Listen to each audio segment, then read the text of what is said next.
Okay, please gently kept your hands on your face for 10 seconds. 10, 9, 8, 7, 6, 5, 4, 3, 2, 1, 0.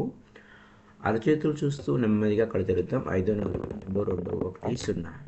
Welcome back to the morning session. My dear friends, ప్రాతకాల ధ్యానానంతరం mustard seed Osho గారి వ్యాఖ్యానం ద్వారా, ఓషో గారి book ఇది, వారి వ్యాఖ్యానం ద్వారా మనం జీసస్ 21 సేయింగ్స్ చెప్పుకుంటున్నాం. మస్టర్డ్ సీడ్ గురించి, అంటే మస్టర్డ్ సీడ్ అనేది ఏంటి అంటే జీసస్ శిష్యులు అడిగారు. మరి ఆ శిష్యులు అడిగిన దానికి వారికి ఆ సమాధానం తెలుసుకోవాలని అడగలే, ఊరికే ప్రాపంచికంగా పోలిక అడిగారు, దేవుని రాజ్యం ఎలా ఉంటుందని. అది తెలుసుకునే ముందుగా మనందరికీ గురువుగారు బ్రహ్మర్షి పితామహ పత్రిజీకి సహస్ర కోటి నమస్సుమాంజులు, సహస్ర కోటి కృతజ్ఞతలు అర్పించుకుంటూ ఓషో గారిని ఆహ్వానించుకుందాం. Now let us go to the topic. Tell us what the kingdom of heaven is like. దేవుని రాజ్యము లేదా ఆ స్వర్గం దేని వలె ఉంటుంది? నిజంగా వారికి దేవుని రాజ్యం గురించి వారికి ఆసక్తి లేదు, కానీ దేని వలె ఉంటుంది అనే పోలిక కావాలి. అయితే ఇక్కడ ఏం జరిగింది? జీసస్ కంటిన్యూగా చెప్తూనే ఉన్నారు దేవుని రాజ్యం గురించి. అది ఆ దేవుని రాజ్యం గురించి మాట్లాడటం వలన అర్థం చేసుకోలేక అది పెద్ద ట్రబుల్ క్రియేట్ అయ్యింది. ఆయన కింగ్డమ్ ఆఫ్ గాడ్ అనేది, కింగ్డమ్ అనే పదం, రాజ్యము రాజ్యాధికారము అనే పదం అది రాజకీయంగా పొలిటికల్గా మారిపోయింది. వాళ్ళు భయపడ్డారు. అంచేత జీసస్ సిలువ వేయబడ్డాడు. ఈయనేంటి, వాళ్ళు ఏమనుకున్నారంటే లాభం లేదు, రాజద్రోహం కింద అతన్ని మనం ఉరి తీయవలసిందే అని డిసైడ్ చేసుకున్నారు. కారణం, ఈ మనిషి కింగ్డమ్ గురించి మాట్లాడుతున్నాడు, పైగా రాబోయే రాజ్యం గురించి మాట్లాడుతున్నాడు, రాబోయే ప్రభుత్వం గురించి మాట్లాడుతున్నాడు భూమి మీద. అయితే I'm the king of the Kingdom, ఆ వచ్చే రాజ్యానికి నేనే రాజుని అంటున్నాడు. అంచేత ఇతనేదో విప్లవవాది, విప్లవం చేయబోతున్నారు, ఈ గవర్నమెంట్ని పడదోయాలనుకుంటున్నాడు అని ఆలోచన చేశారు. అంచేత ఇతను తన రాజ్యాన్ని స్థాపించాలనుకుంటున్నాడు. ఆ విధంగా అతనికి వ్యతిరేకమయ్యారు. అక్కడుండే మహారాజు, అలాగే ఆ మంత్రులు, ఆఫీషియల్సు, ఆ పూజారులు, వాళ్ళంతా కూడా భయపడ్డారు. ఎందుకంటే చాలామంది ఇతని మాటలు వినడానికి వస్తూ ఉన్నారు. ఈ ప్రజలంతా తిరుగుబాటు చేస్తారేమో అనేటువంటి భయం పట్టుకుంది. వాళ్ళు వినగానే ట్రాన్స్ఫర్మేషన్ అవుతుంది, వాళ్ళు అతని ఫాలోయర్స్గా మారిపోతున్నారు. అంచేత అది దాంట్లో వారికి భయం పట్టుకుంది, ఏదో సంభవించబోతుంది అని. అలాగే ఆ మంత్రులకి, ఆ గవర్నమెంట్కి, లేకపోతే హెరోల్డ్ అన్నటువంటి ఆ మహారాజుకి ఆ మొత్తం గవర్నమెంట్ అంతా కూలిపోతుంది అని చెప్పి ఒక రహస్య సమాచారాలు ఇస్తూ పోతూ ఉన్నారు. అది అక్కడ అందరూ మతపరమైన వ్యవహారాల కింద అక్కడ రాలేదు, కానీ రాజకీయ వ్యవహారం అయిపోయింది. ప్రమాదంలో పడ్డామని. ఇది మిస్అండర్స్టాండ్ చేసుకున్నారు, అపార్థం చేసుకున్నారు, జీసస్ని అపార్థం చేసుకున్నారు. వాళ్ళ అపార్థం చేసుకున్నారు అంటే ఇది ఇన్నోసెంట్ మ్యాన్, ఇతను ప్రమాదకరి కాదు, కానీ అపార్థం చేసుకున్నాడు. జీసస్ అపార్థం చేసుకోబట్టి ప్రాబ్లం ఏమైంది? లాంగ్వేజ్, దేవుని రాజ్యము అనే పదము, ఆ లాంగ్వేజ్ వల్ల సమస్య వచ్చి పడింది. ఆయన కింగ్డమ్ ఆఫ్ గాడ్ గురించి మాట్లాడుతున్నాడు, దేవుని రాజ్యం గురించి మాట్లాడుతున్నాడు, ఆ యొక్క స్వర్గం గురించి మాట్లాడుతున్నాడు. కానీ కింగ్డమ్ అనే పదం అది రాజకీయంగా దుమారం అయిపోయింది. కానీ జీసస్ ఈ ప్రపంచంలో విప్లవవాది కాదు. ఆయన రివల్యూషన్ అంతా కూడా మాస్టర్ యొక్క పరిణామక్రమం, ఇన్నర్ వరల్డ్ గురించి, ఇన్నర్ కింగ్డమ్ గురించి, అంతరంగ సామ్రాజ్యం గురించి, ఆత్మ సామ్రాజ్యం గురించి ఆయన మాట్లాడాడు. అలాగే ఈ విషయం ఆయన మాట్లాడే మాటలు వారి శిష్యులు కూడా అర్థం చేసుకోలేదు, వారికి కూడా తెలియదు ఆయన ఏం చెప్తున్నాడో ఏంటో. అంచేత మాస్టర్ దగ్గరికి వచ్చినప్పుడు 2 డిఫరెంట్ డైమెన్షన్స్ అక్కడ కలిసాయి. ఆకాశం భూమి కలుస్తాయా? కలవు. కానీ ఆకాశము భూమి కలిసినట్టే అయింది అక్కడ. ఆ బౌండరీలో మనకు అలా కనపడుతుంది, ఆకాశము భూమి కలిసినట్టుగా. అయితే విశ్వాసం ఉంటే మనం ఆకాశంలో విహరించవచ్చు. ఈ భూమిని అంటిపెట్టుకుని ఉండక్కర్లేదు. విశ్వాసం ఉంటే ఆకాశంలో విహరించవచ్చు. ఆకాశంలో విహరించడం అంటే ధ్యానం చేయడమే, మెడిటేషన్ చేయడమే, కేవలం మెడిటేషన్. అప్పుడు నీవు రెక్కలు విచ్చుకొని ఆకాశంలో విహరిస్తావు, ఆస్ట్రో ట్రావెల్ చేస్తావు. లేదు, నీ మీద విశ్వాసం లేదు అంటే ఈ భూమిని అంటిపెట్టుకుంటావు, అంటే నీ శరీరాన్ని అంటిపెట్టుకుంటావు. కానీ మనిషి ఏమో ప్రమాదకరి. కింగ్డమ్ ఆఫ్ హెవెన్ అంటారు. What is the kingdom of haven? ప్రశ్న ఎలా ఉండాలి? దేవుని రాజ్యం ఏమిటి అని అడగాలి. దాని టైప్ ఏమిటి? What is the type of Kingdom? Opposite. ఈ భూమి మీద ఉన్న రాజ్యం కాదు, ఆ పరలోకమైన రాజ్యము అంటే అది కూడా తప్పే. అంతరంగ రాజ్యము. పరం అంటే ఇంకెక్కడి నుంచో ఉంది, పరాప్రకృతి అపరాప్రకృతి అన్నట్టు. Kingdom is absolutely opposite.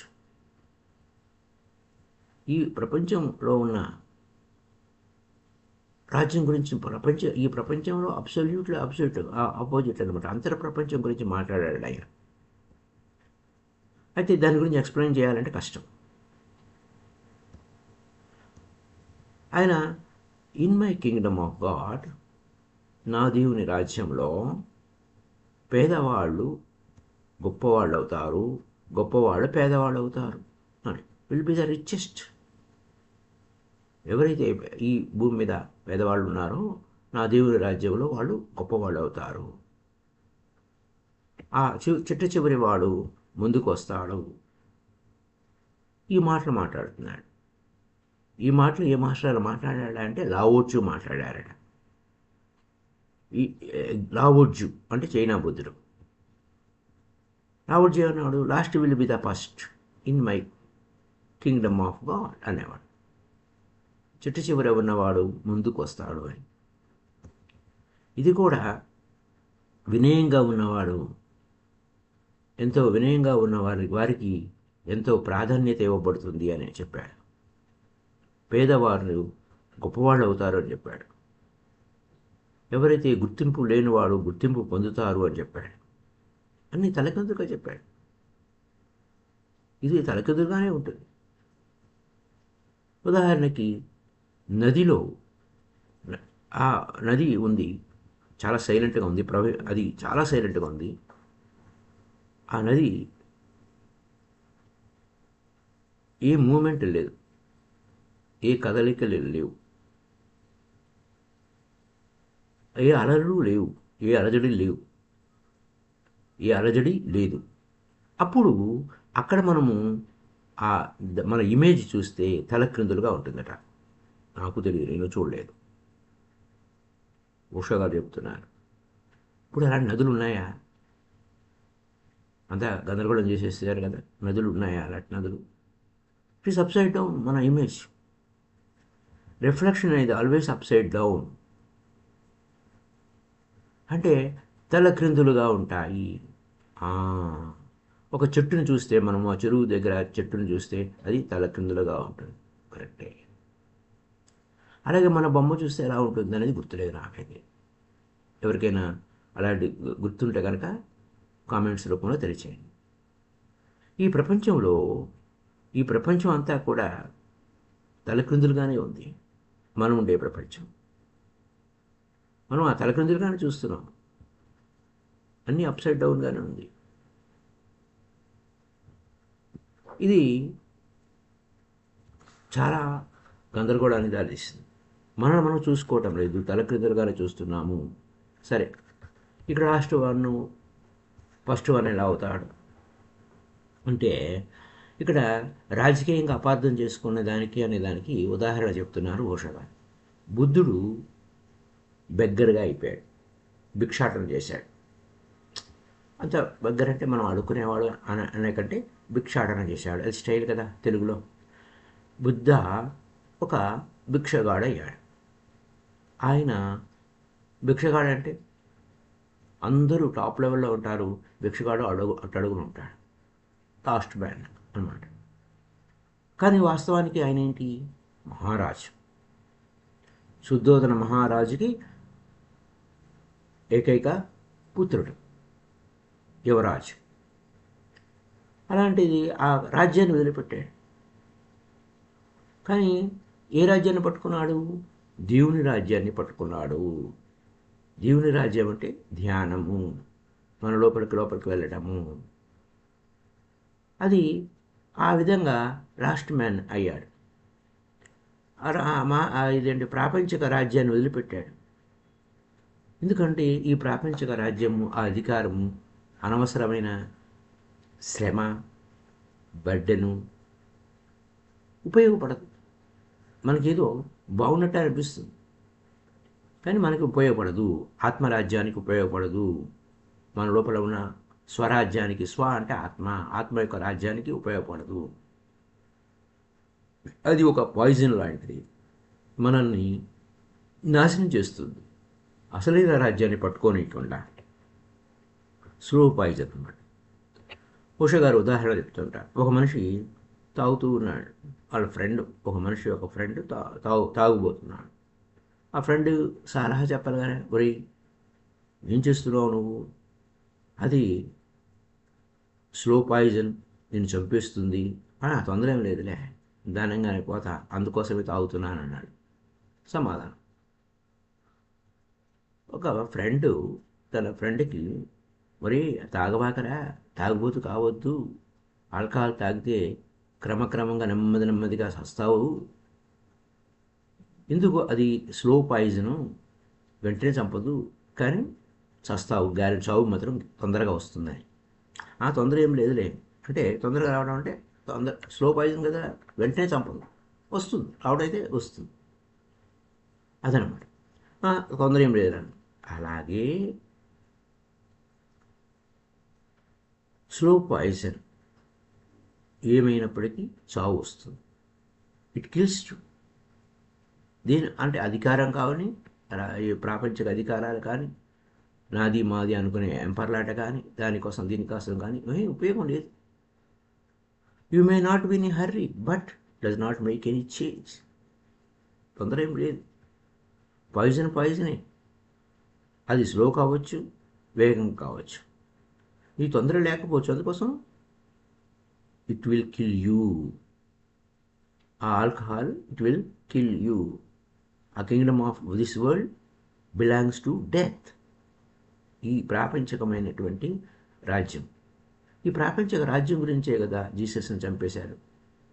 ఆయనేమో ఆత్మరాజ్యం గురించి, దేవుని రాజ్యం గురించి మాట్లాడుతుంటే, ఈ ప్రాపంచిక రాజ్య అధికారాన్ని కూలదోస్తాడేమో అని.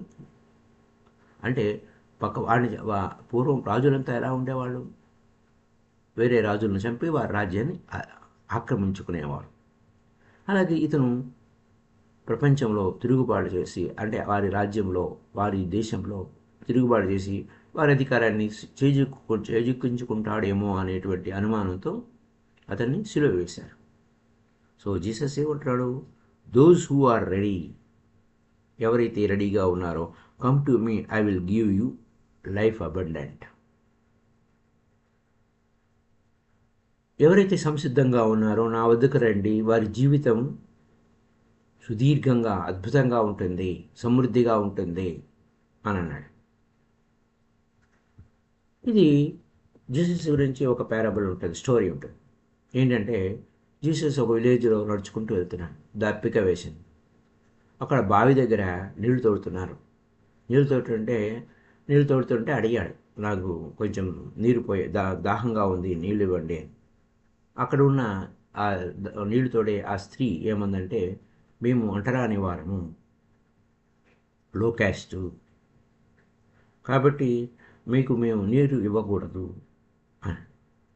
నేను ఈ నీరు ఇవ్వలేను అని. ఎందుకంటే అలా చెప్పాడు. అప్పుడు జీసస్ ఏమన్నాడు, ఏం పర్వాలేదు, నువ్వు నాకు నీరు ఇవ్వు, నా దగ్గర నా లోపల ఒక బావి ఉంది, ఆ బావి నీరు ఇస్తాను, ఎప్పటికీ దాహం పుట్టదు. అదేమిటి, ఇతని లోపల బావి ఉంది, కానీ భౌతికమైన శరీరానికి దప్పిక వేసినప్పుడు నీళ్లు పోయాను కదా.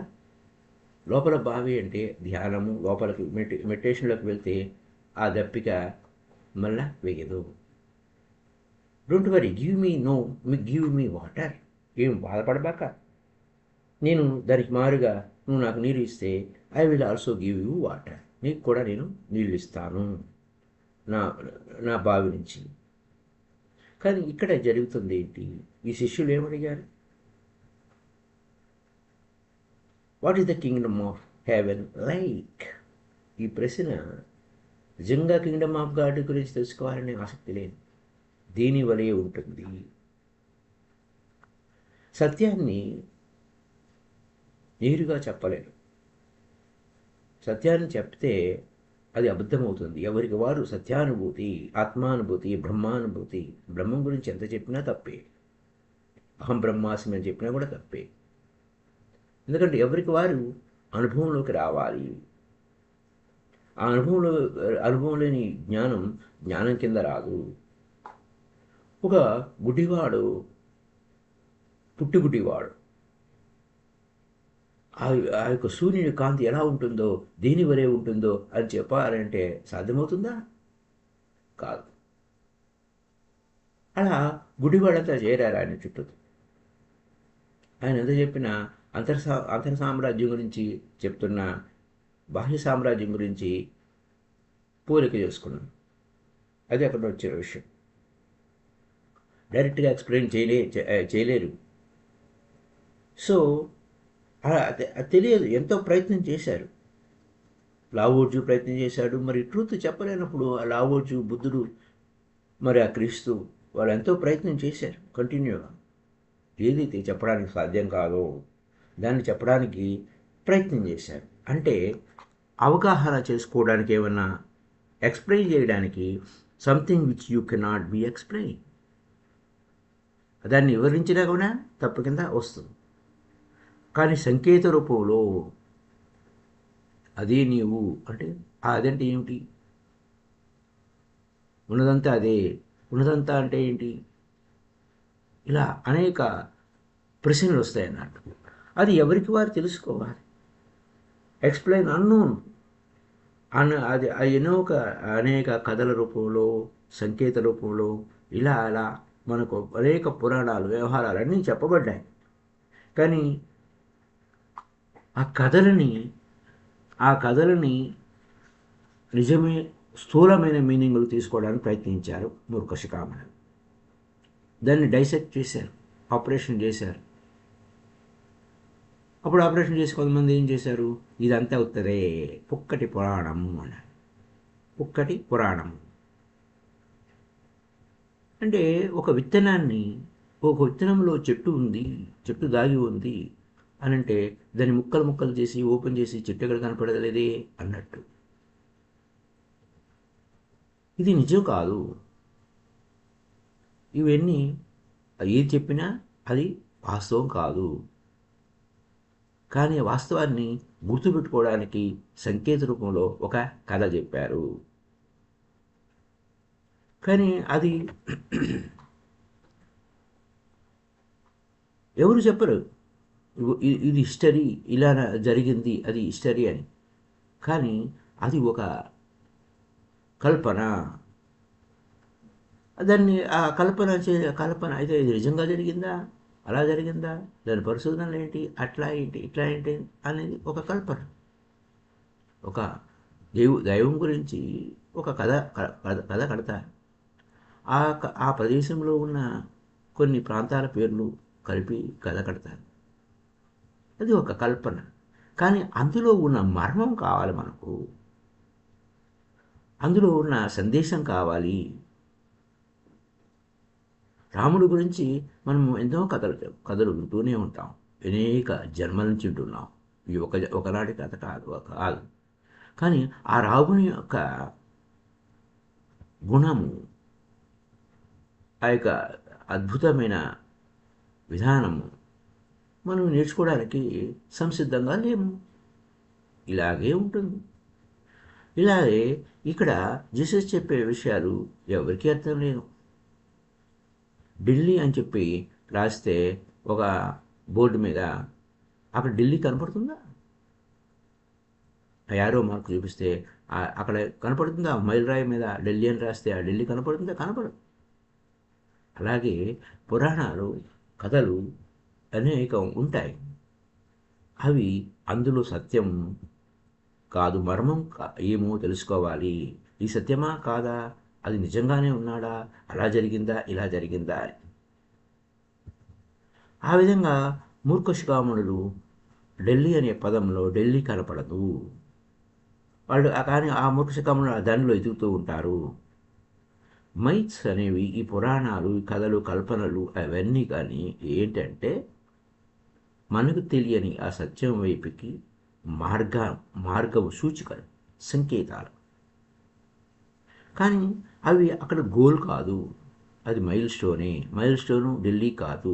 ఢిల్లీ అని రాస్తే అది ఢిల్లీ ఇంత దూరంలో ఉందిరా నాయన అని చెప్పడానికి.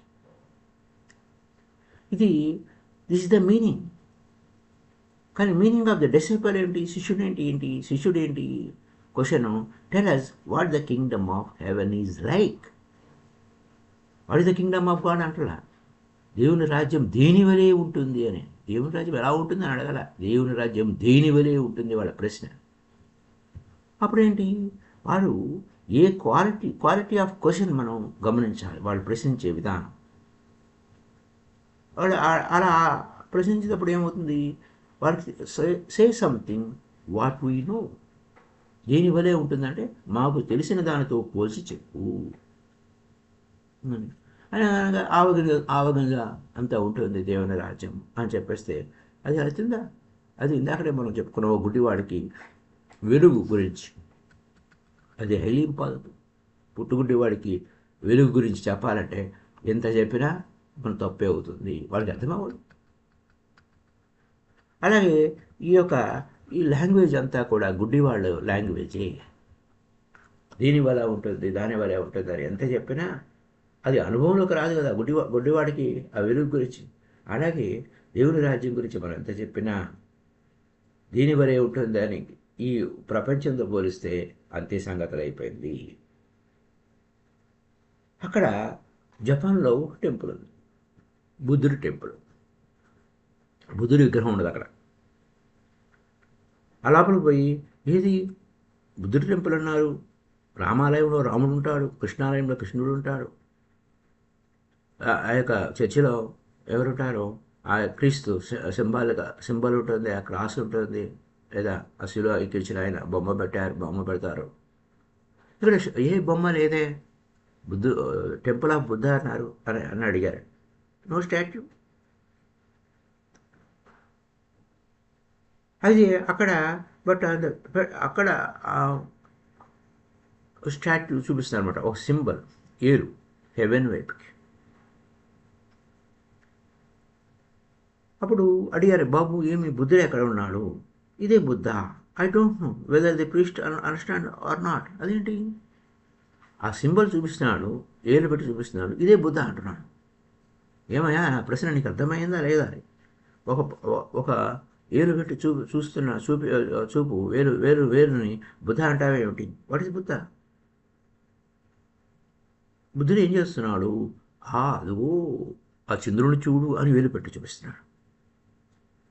అలాగే డిసైపుల్స్ అడుగుతున్నారు, ఆ శిష్యులు అడుగుతున్నారు, జీసస్ యొక్క శిష్యులు అడుగుతున్నారు, Kingdom of God, Kingdom of haven, దేవుని రాజ్యము దీని వలే ఉంటుంది, టెల్ us. ఒక కథలో కల్పన రూపంలో చెప్పండి, స్టోరీ రూపంలో చెప్పండి. చిన్నపిల్లలకి కథలు చెప్పినట్టు ఆ కథ చెప్తే అర్థమవుతుంది. అందుకోసం ఆ స్టోరీ చెప్పాడు ఆయన. కానీ ఆ స్టోరీ స్థూలమైన మీనింగ్ తీసుకున్న తర్వాత ఏం జరిగిందనేది అందరికీ తెలుసు. We don't know. మాకు తెలియదు ఆ దేవుని రాజ్యం ఎలా ఉంటుందో. మాకు తెలియదు. మాకు ఆ అనుభవం లేదు. మాకు కొంచెం అది ఒక మెరుపులాగా తెలిసేటట్టు చేయండి మాకు అన్నాడు. ఆయన ఏమన్నాడు, అది మస్టర్డ్ సీడ్ లాగా ఉంటుంది. విత్తనాల్లో కన్నా చిన్న విత్తనము ఆవగింజ వలె ఉంటుంది. మస్టర్డ్ సీడ్ అంటే ఆవగింజ. విత్తనాల్లో కల్లా చాలా చిన్నగా ఉంటుంది. అది నేల మీద పడితే, సారవంతమైన నేల మీద పడితే పెద్ద చెట్టు అవుతుంది. అది దేవలోకపు పక్షులకి ఆశ్రయం ఇస్తుంది అని. ఇక్కడ ఫర్ ఎగ్జాంపుల్ మనం పిరమిడ్ స్పిరిచువల్ సొసైటీ మొమెంటంలో అనేటువంటి ఒక మొమెంటం సుభాష్ పత్రి అని ఆయన స్థాపించి, ఆయన బ్రహ్మశ్రీ సుభాష్ పత్రి అయ్యాడు. ఆయన ఆ యొక్క ధ్యానం అందరికీ నేర్పించాడు. ఆయన మహావృక్షం అయిపోయాడు. అందరూ అనేక మంది, లక్షలాది మంది ఆయన దగ్గర ధ్యానం నేర్చుకొని విశ్రాంతి తీసుకున్నారు. So PSSM, pyramid spiritual society moment అనేది ఒక వృక్షం అయిపోయింది. ఆ వృక్షం మీద దేవలోకపు పక్షులు అంటే మనమంతా పక్షులమే, ఆకాశం నుంచి వచ్చాము, విశ్రాంతి తీసుకుంటున్నాం. అట్లా ఉంటుంది. ఆ విధంగా ఆయన చెప్పాడు. చాలా రీజన్స్ చెప్పడానికి. కారణం, విత్తనాల్లోకెల్లా చిన్న విత్తనము ఆవగింజ. జీసస్ చెప్పడానికి కారణం. అయితే దేవుడు కూడా మనకు కంటికి కనపడ్డాడు.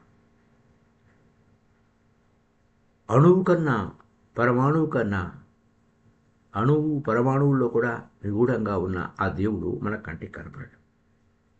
మరి ఎలా చెప్పాలి? అందుకోసం అతను ఈ కంటికి కనపడని ఆ దైవత్వాన్ని, ఆ సత్యాన్ని విత్తనాలలోకెల్లా చిన్న విత్తనము అది కనపడుతుంది. చిన్న విత్తనం, స్మాల్ థింగ్. అప్పుడు దానికన్నా ఇంకా లోపలికి ఇంకా తక్కువది ఎవరికి అర్థం కాదు. ఇన్విజిబుల్గా ఉన్నదానికి అర్థం కాదు. కానీ కంటికి కనపడేటువంటి ఆ చిన్న విత్తనం గురించి చెప్పాడు. అది బౌండరీ లైన్, స్మాల్, ఈ ప్రపంచంలో కంటికి కనపడేది. సో కంటికి కనపడే చిన్న ఆ విత్తనం గురించి చెప్తూ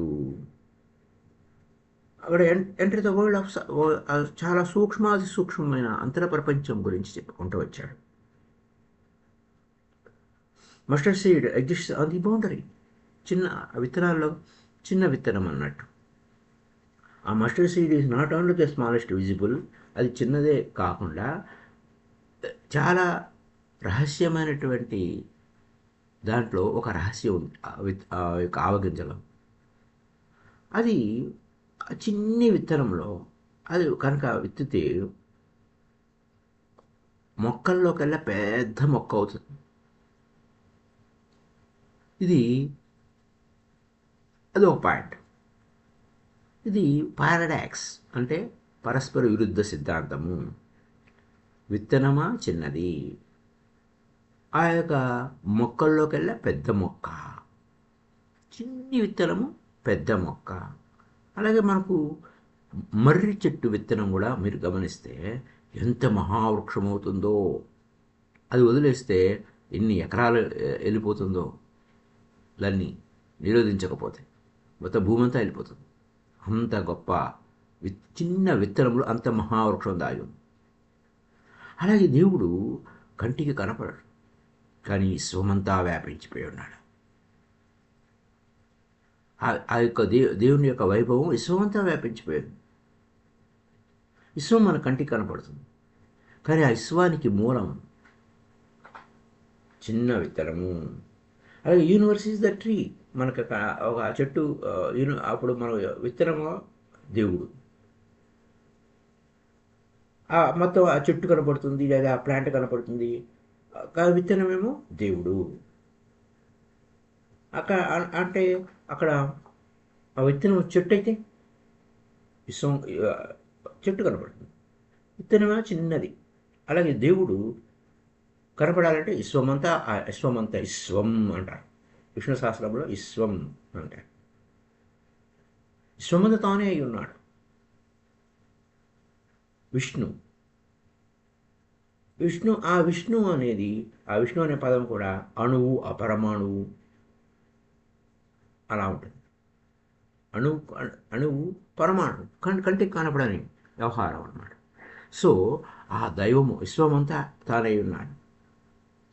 అయితే అప్పుడు విత్తనం అంటే విత్తనంలో చెట్టు కనపడదు. అది కనపడితే ఆ విత్తనం చెట్టు ఎలా కనపడుతుంది? విత్తితే చెట్టు అవుతుంది. అంటే ఆ చెట్టు మొక్కల్లో కన్నా పెద్ద మొక్క అవుతుంది, ఆ యొక్క మస్టర్డ్ సీడ్. సో అదే కనుక విత్తనాన్ని పగలగొట్టి చూస్తే మనకి ఏమీ కనపడదు. ముక్కలు ముక్కలు చేసిన దాగి ఉన్న విత్తనం ఏమీ కనపడదు. అదే కనుక మనము ఆ ఫ్లవర్ ఉంది, ఆ ఫ్లవర్లో చాలా అందం ఉంది, చాలా అద్భుతంగా ఉంది. అందం అంటే అందమా ఎలా ఉంటుంది అని ముక్కలు ముక్కలు చేసే సైన్స్లో పరిశోధన చేస్తే ఆ అందం కనపడదు. అలాగే మనము సమస్య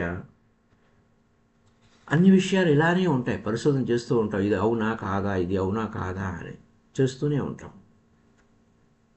కానీ విత్తనం ఉండాలి. ఆ విత్తనం చాలా చిన్న విత్తనమై ఉండాలి. స్మాలర్ దెన్ మస్టర్డ్ సీడ్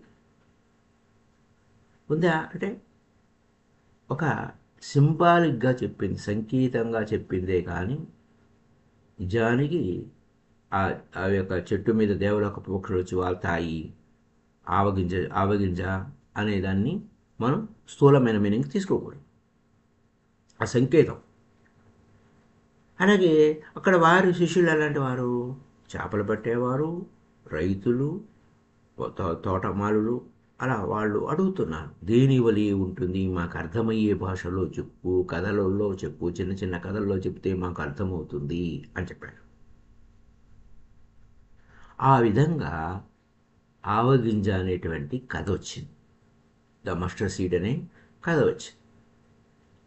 దాన్ని ఆవగింజలో ఆ జీసస్ చెప్పింది నిజమేనా, దేవుని రాజ్యం అలానే ఉంటుందా అని స్థూలమైన మీనింగ్ తీసుకెళ్తే మనం మిస్ అయిపోతాం. ఆధ్యాత్మికత మిస్ అయిపోతుంది. సో దాన్ని నువ్వు డైరెక్ట్గా చూడగలవా అంటే నువ్వు చూడలేవు. ఆ దేవుని రాజ్యం ఆవగింజలో కనపడుతుందా, నేరుగా కనపడుతుందా? కనపడదు. సో విశ్వాసము ఆ పదం వాడా. Which trust uses. Seed you cannot see, విత్తనాన్న చూడలేవు. కానీ ఆ సీడ్లో అంటే విత్తనాన్ని చూడకపోవడం ఏంటి? విత్తనం కంటికి కనపడుతుంది కానీ చెట్టును చూడలేవు. విత్తనంలో చెట్టును చూడలేవు కానీ ఆ విత్తనాన్ని మన సారవంతమైన నేలలో పడేస్తే చక్కటి చెట్టు వస్తుంది. జీసస్ చెప్పింది అదే. The kingdom of God is like A mustard seed అన్నాడు. అందులో చాలా రహస్యాలు ఉన్నాయి.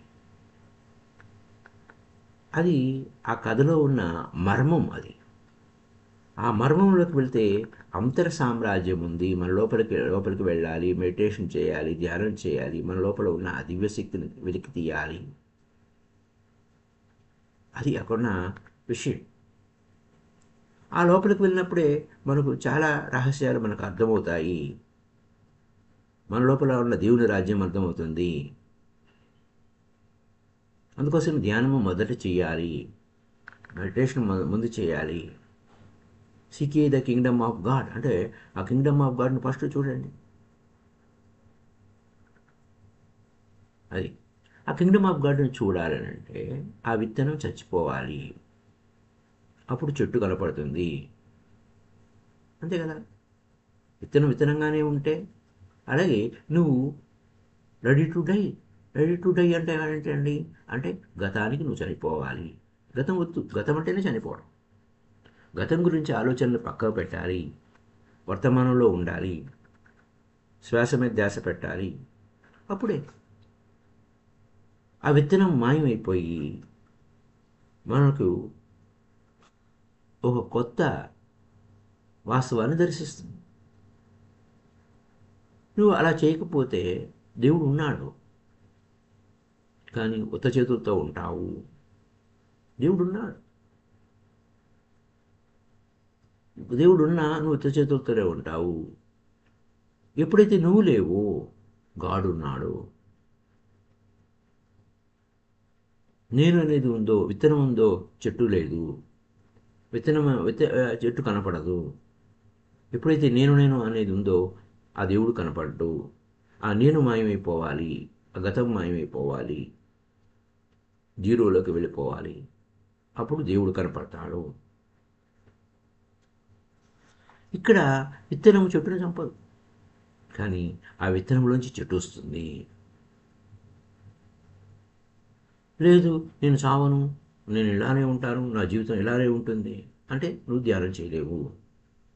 ఆ గతం తాలూకు పక్క పెట్టేవయ్యా, అవన్నీ ఆ పక్క ఆలోచనలన్నీ పక్క పెట్టేయి అని అంటే,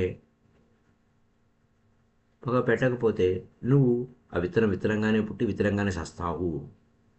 అది అక్కడ నా విషయం. అది విత్తనమే ఒక జైలు అవుతుంది. మనిషి ఒక విత్తనం లాంటి వాడు. సో నువ్వు ఆ విత్తనం, యు ఆర్ లైక్ సీడ్స్. మనిషి ఒక విత్తనం లాంటి వాడు. ఏ విత్తనము? దేవుని విత్తనము. ఆ విత్తనంలో ఉండిపోతే ఆ విత్తనమే నీకు జైలు. నువ్వు మనిషిగానే పుట్టి మనిషిగానే చస్తే అది నువ్వు జైల్లోనే పుట్టి జైల్లోనే చచ్చావు. మళ్ళీ జైల్లోనే పడతావు. Buddha is a seed. బుద్ధుడు ఒక విత్తనము. Jesus is a seed. Jesus కూడా ఒక విత్తనము. అక్కడ which is not a prison. అది జైలు కాదు. ఆ విత్తనం చచ్చిపోయింది. విత్తనం చచ్చిపోయి ఒక గౌతమ సిద్ధార్థుల్లోంచి ఓ బుద్ధుడు వచ్చాడు. ఆ die to past. Gautama Siddhartha is no more Gautama Siddhartha. అలాగే నో మోర్ జీసస్.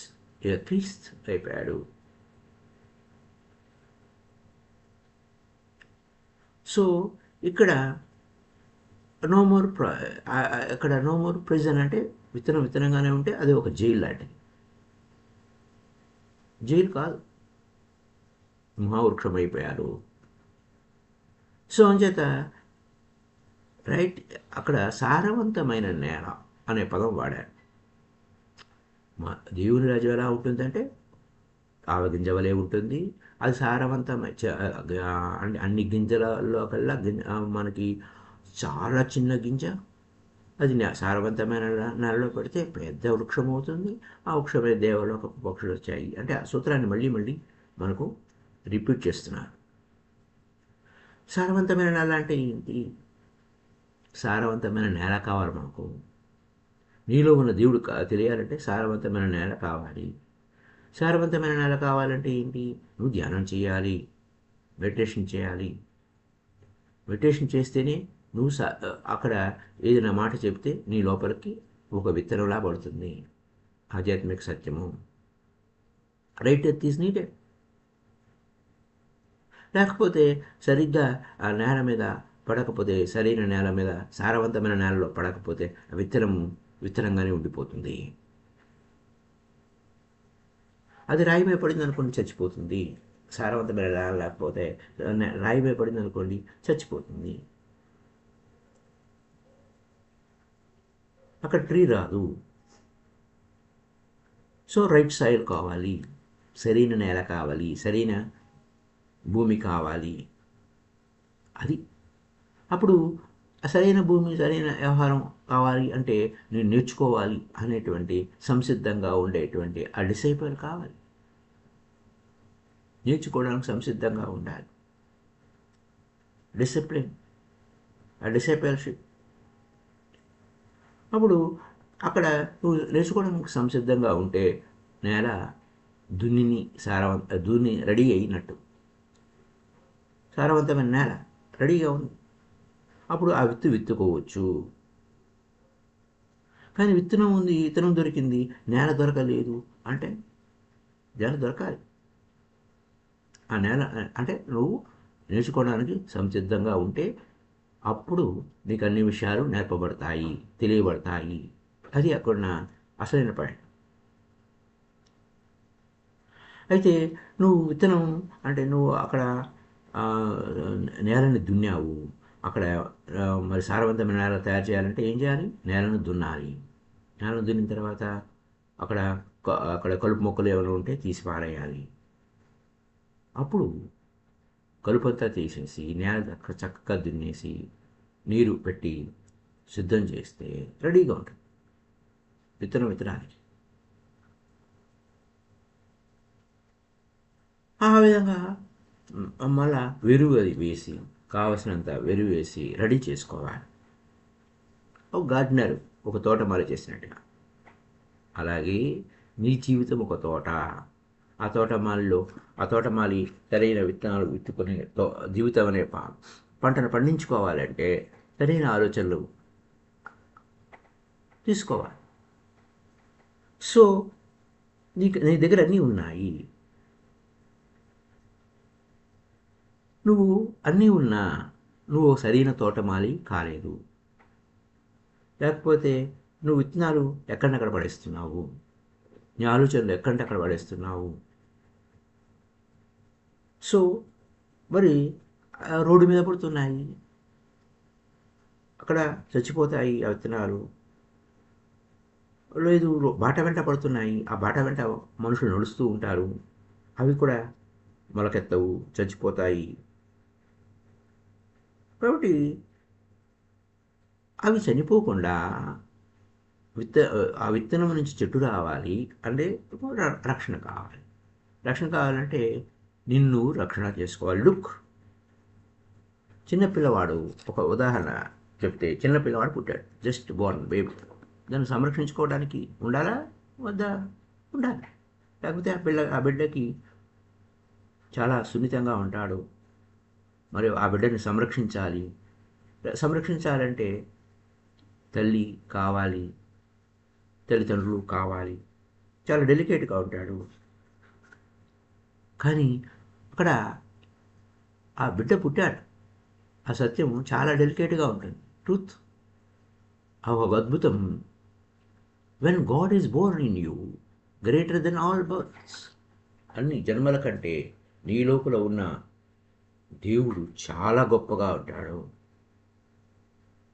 అన్ని జన్మల కన్నా గొప్ప జన్మ అది, నీ లోపల దేవుడు పుట్టడం. నీ లోపల దేవుడు పుట్టడం చాలా గొప్పది. అయితే ఈ గురువు ఏం చేస్తాడు? గురువు ఆ సహాయం చేశాడా అంటే ఏమిలే, మంత్రస్థానం చేశాడు. నీ లోపల ఉన్న దేవుడిని వెలికి తీయడానికి, నీ లోపల ఉన్న దేవుడిని వెలికి తీయడానికి మంత్రస్థానం చేశాడు. ఆ గురువు లేకపోతే చాలా కష్టం అవుతుంది. ఆ మంత్రస్థానం లేకపోతే అది అభాషణ అవుతుంది, చాలా ప్రమాదం వస్తుంది. ఆ పుట్టకమునిపై బిడ్డ చచ్చిపోతాడు.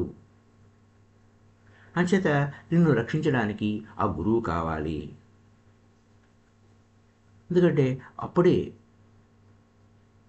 కొంచెం ఆ మొలక వచ్చింది, చెట్టు అవుతుంది, సహాయంగా ఉంటుంది. చాలా ప్రమాదం ఆ మొలక వచ్చి జస్ట్ ఆ మొలక వచ్చింది.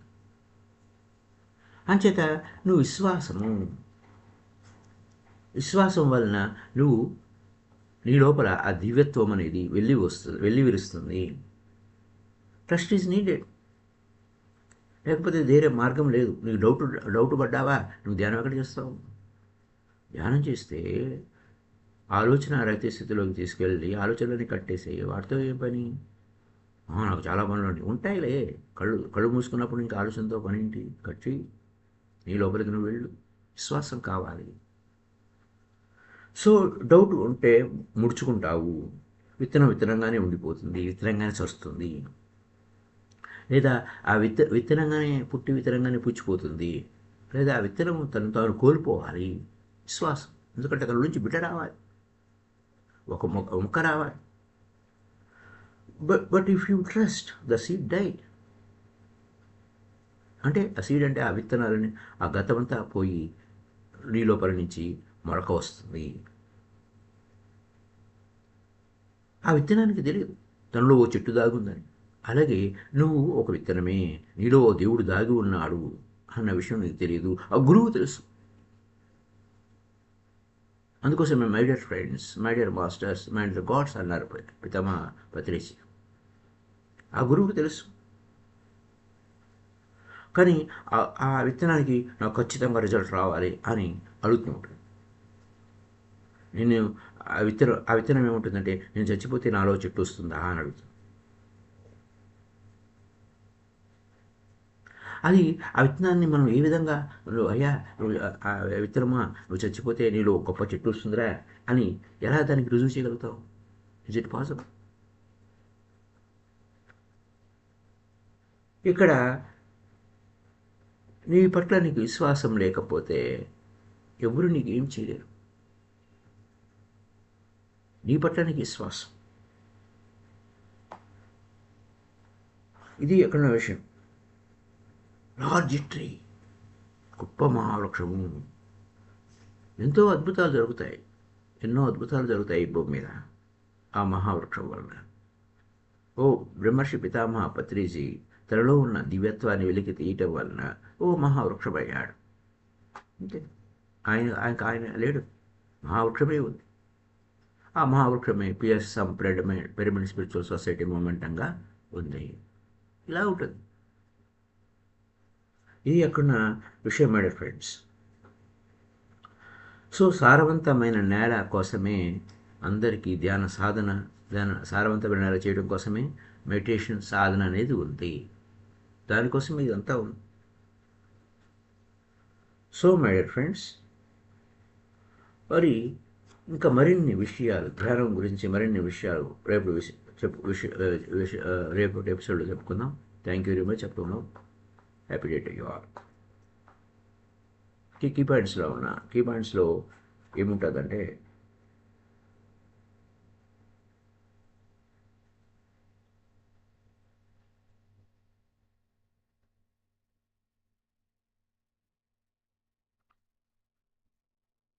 జీసస్ ఒక ట్రీ కాదు, దేవుడే ఆ ట్రీ అనే పాయింట్ మీద ఇంకా మరిన్ని విషయాలు రేపు ఎపిసోడ్ చెప్పుకుందాం. Thank you. Kindly like this video and share this video to all. Please kindly subscribe if anybody new. Thank you.